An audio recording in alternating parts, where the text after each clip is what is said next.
What's up, guys? It's the Pop Punk Dad here in Pittsburgh at the Idobi Summer School with Winona Fighter. What's up, guys? Hey, how's it going?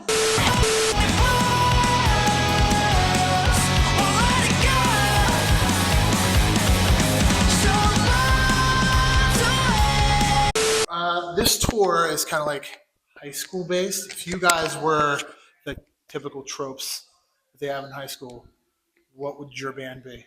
Oh, the band as a whole. Austin personally would be the class clown. One of my favorite things to do, if it was one of my buddies' birthdays, we'd have alternating like lunch, times or whatever. And then I would ask to go to the bathroom during class. And our lunch was in like this, is like an atrium where there was like you could go downstairs and like look kind of over the whole lunch room. And I would go at the very top and I'd be like, "Hey everybody, it's Ben's birthday today. Let's sing happy birthday." And then just get everyone to sing, and then I'd go back to class. You could probably pull that tonight with the balcony we have in here. Yeah, totally. 2 hours later.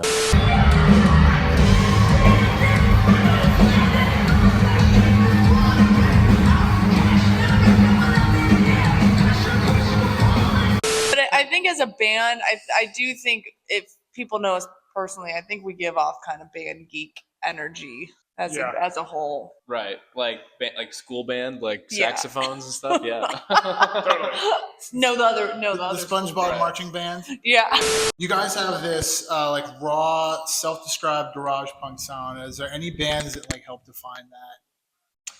I think the cool thing about us as a trio is we all come from like different backgrounds and we all come from like different types of music that we love. So I think we're, influenced from everything from like metal, especially what would you say, like 80s metal? Oh yeah.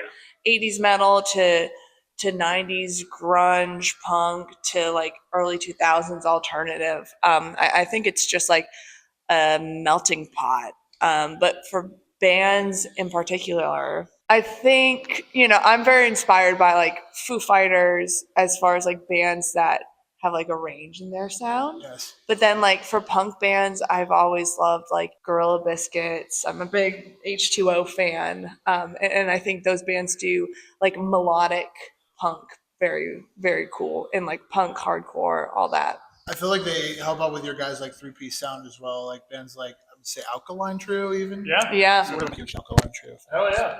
You said about a melting pot. You guys grew up in Nashville. Did that have anything to do with it? Even though it's more of like a country and blues type scene down there. We didn't grow up in Nashville. Oh yeah. Mm-mm. We all kind of grew up super random spots. Indiana, like Boston, Minnesota. So we all, I guess, found each other, for lack of a better term, about in Nashville. So it is. Yeah, I guess I don't know if Nashville like influenced as opposed to like we were kind of trying to break the mold more so of what Nashville music could be. With bands and festivals like these and the punk scene now, it feels very much alive with the revitalization of the Warped Tour, festivals like these.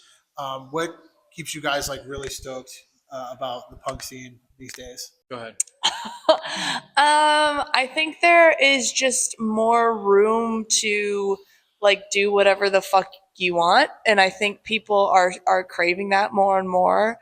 I think for a while, like when it was like the revival, it was like a lot of people sounding the same and doing what they felt like other people would think would be cool, whereas like now I think the bands that have like always stayed true to themselves and their own sound and like what they love, I think people are really craving that and craving the honesty and like rawness and realness that punk music is. And like even bands that aren't necessarily punk in sound, it's like if you can go out there and be real and be yourself and like speak out about things and just be true and honest, like that's the most punk rock shit. Yeah, if you could just go out and kill it at a karaoke club, like just the four of you, whatever, just like pick it up and you don't have to have anything.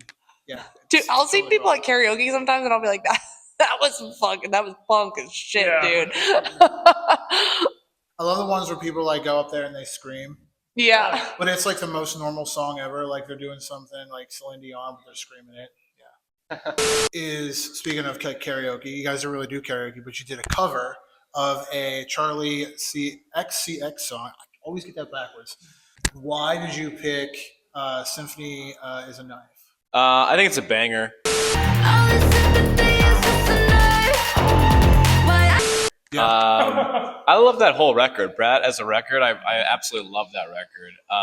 But that's my reason. I don't know, Chloe, if he has another reason.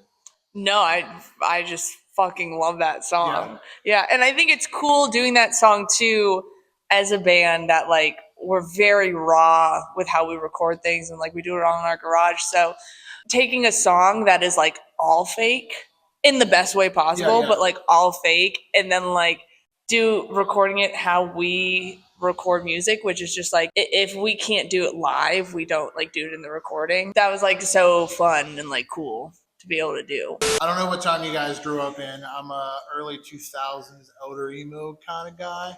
If there was a pop song from the time you guys were in high school, you could go back and cover like an absolute banger from your high school times, what would it be?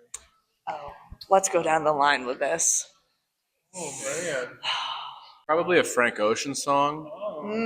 That's a good one. Honestly, yeah, Swim Good. 5 more miles till the road runs out. I'm about to drive in the ocean. Would be good. I think that's right about in that era. Would it be your guys' style, or would you like just do it like note for note, same style? Probably in our style. Probably in some, yeah. We would actually body that. Yeah. I feel like. When was I in high school? God, I don't know. What do you have, Chloe? Honestly, the Frank Ocean answer, that's pretty good. I think I would just agree with that. Yeah, I like that too. Yeah. Oh, Frank Ocean. Yeah. Yes. You have a new track out called Bombs Away. You recorded it during an ice storm. I was reading that. Did that like fuck up your recording or whatever? Did you have to like put a lot of compression on something? How did that go? No, we're always fucking up our recording, so it's No, yeah. So the ice storm was it.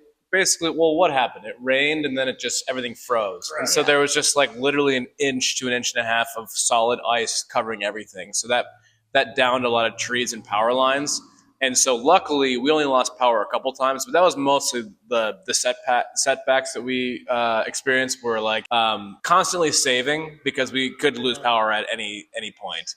But other than that, it was just very cold. yeah, and it was like very. My car also got stuck in the driveway once, but that's Dan's car did get stuck in the driveway. We used Hornitos tequila to get it out. No, and it was also like very much like we were like, okay, we gotta get this part done in case we lose power. We gotta get this done in case we lose power. Quick. So it was like a little bit. It felt like we had more of a time constraint than like there actually was. And it was cold. Yeah. Like my toes, like I would do takes.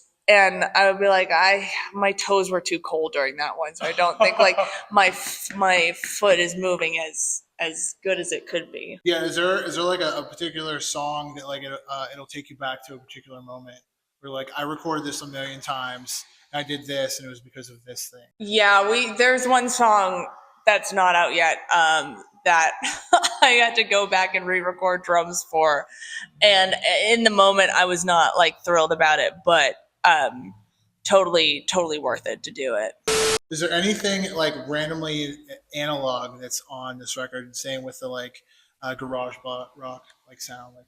It was the deluxe of the last record. We when we were doing the acoustic tracks in Are You Famous acoustic, you can hear birds chirping. That's dope. Yeah.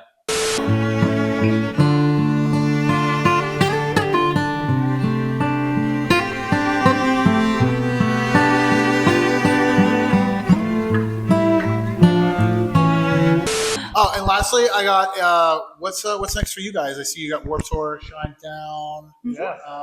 So what do you guys got going on next? We're just gonna keep working on some stuff, and then we're finishing out this tour, summer school tour, and then we've got a couple one-offs to finish off the year. It's been a light year for us because we did 70 plus shows last year. So, but hopefully we'll be doing 70 plus shows next year too. Yes. Good luck to you guys. This is Thank the you. Pop Punk Dad with Winona Fighter.